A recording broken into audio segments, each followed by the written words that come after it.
आपल्या सोबत आहेत शिवसेना शिंदे गटाचे वरिष्ठ नेते आमदार कृपाल तुमाने. हो, दोन्ही ठाकरे एकत्र येण्यावर चर्चा सुरू झालेली आहे. काल राज ठाकरे यांच्या सुपुत्रांनी म्हटलं की आदित्य ठाकरे यांनी फोन करायला पाहिजे राज ठाकरे यांना युतीबाबत. काय सांगणार? असं आहे की जे महाराष्ट्रामध्ये सध्या सुरू आहे, दोन भाऊ एकत्र येणार. एक तर एकत्र आल्याने काही महाराष्ट्राच्या राजकारणावरती फरक पडणार नाही, कारण महाराष्ट्रातल्या जनतेला माहिती आहे की हे महायुतीचं जे सरकार या राज्यामध्ये काम करत आहे हे उत्कृष्ट असं सरकार आहे.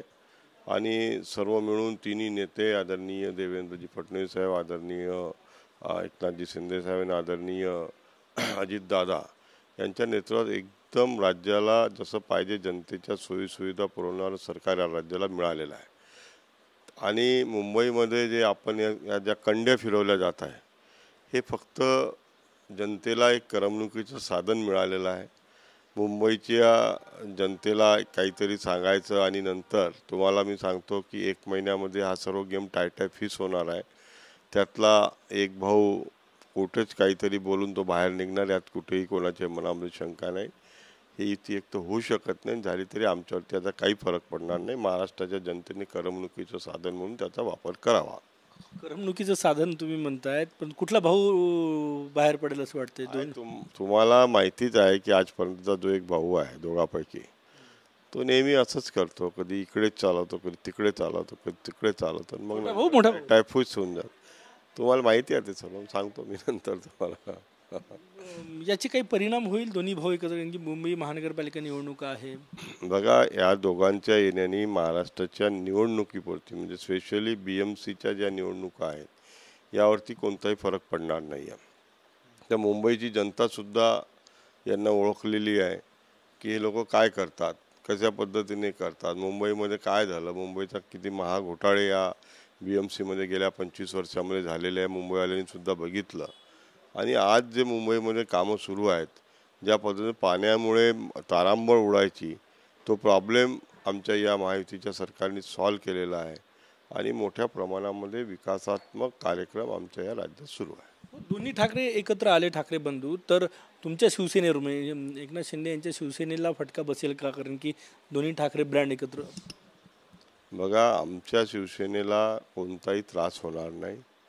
उलट जनता हे म्हणेल की बा हे वेळेपुरती आलेली यांची नौटंकी आहे, एकतर येणारच नाही, पण आले समजा दुर्भाग्याने, तर हे नौटंकी आमची मराठी जनता चांगल्या पद्धतीने ओळखते. आणि ती जनता आज संपूर्णपणे जर तुम्ही अभ्यास केला तर शिंदे साहेबांसोबत आहे आणि शिंदे साहेबांवरती त्यांचा संपूर्ण विश्वास आहे. भास्कर जाधव वरिष्ठ नेते आहे ठाकरे गटाचे, ते म्हटले की आमच्या नेत्यांनी पक्ष विलीन करू नये. पक्ष विलीन हा त्यांचा अंतर्गत बाब आहे. पक्ष विलीन वगैरे वगैरे या सर्व गोष्टीच्या मी तुम्हाला आधीच सांगितल्या, सर्व कंड्या फिरवणं सुरू आहे. कोणीही त्यातल्या दोघांपैकी एक समोर येऊन बोलायला तयार नाही.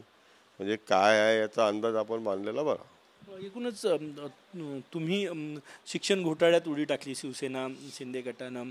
याआधी भाजपनं मागणी केली होती SITची, राष्ट्रवादी शरद पवार गटानंही मागणी केली. आता तुम्हीही पत्र लिहिलं, कोणाला पत्र लिहिलं, काय मागणी केली?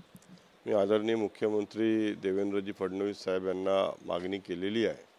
हा जो घोटाळा झाला, या घोटाळ्यामध्ये तुम्ही बघता की याची व्याप्ती यांनी फक्त आता नागपूर विभाग किंवा विदर्भापुरती ठेवलेली आहे.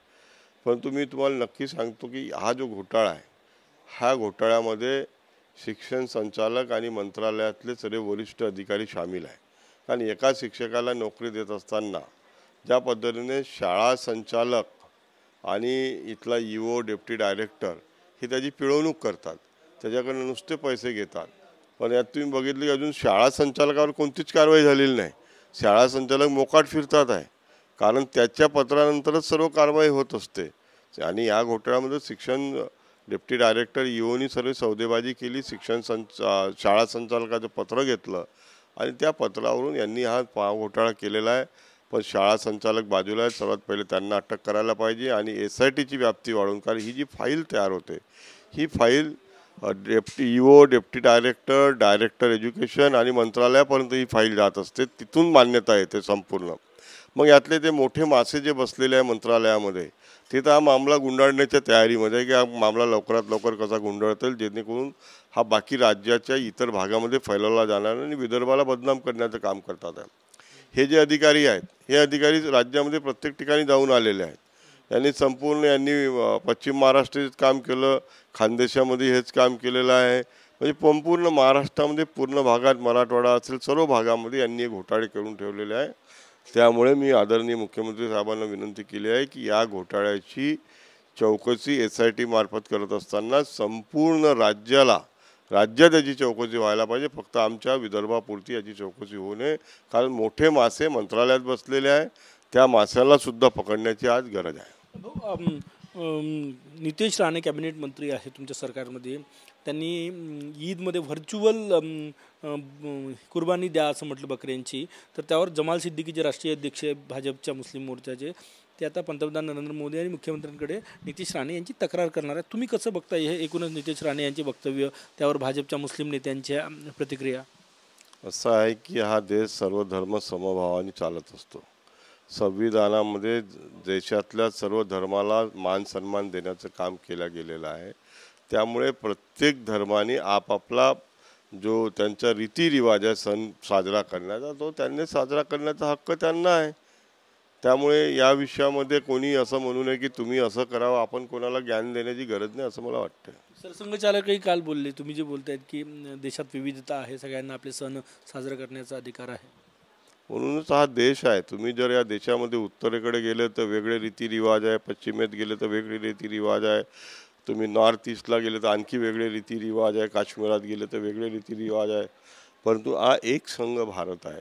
या एक संघ भारताची जी ताकद आहे, सर्व धर्म एकत्र येऊन काम करतात. आता सिंदूरमध्ये सर्व देशातल्या जनतेने, सर्व धर्माच्या जनतेने आदरणीय पंतप्रधान मोदी साहेबांच्या पाठीमागे उभे झाले.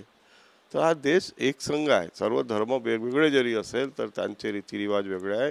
राणेंना माझी सूचना आहे की असल्या फालतू कामात त्यांनी पडू नये. काय म्हणतात नितेश राणे यांना काय सूचना देणार? नाही, त्यांनी सर्व धर्माला आपलं कार्य करू द्यावं. कोणाच्या धर्मात कोणीही हस्तक्षेप करू नये. काय तुम्ही सूचना बोलली काहीतरी नितेश राणे? नाही, कोणा दुसऱ्या धर्माच्या मध्ये आपण येऊन बोलू नये. आपल्या धर्माबद्दल कोणी बोललं तर आपल्याला वाईट वाटते ना, तसं कोणालाही वाईट वाटते त्याच्या धर्माबद्दल बोललं. कॅमेरामॅन साईसह गजानन उमाटे, TVNN मराठी, नागपूर.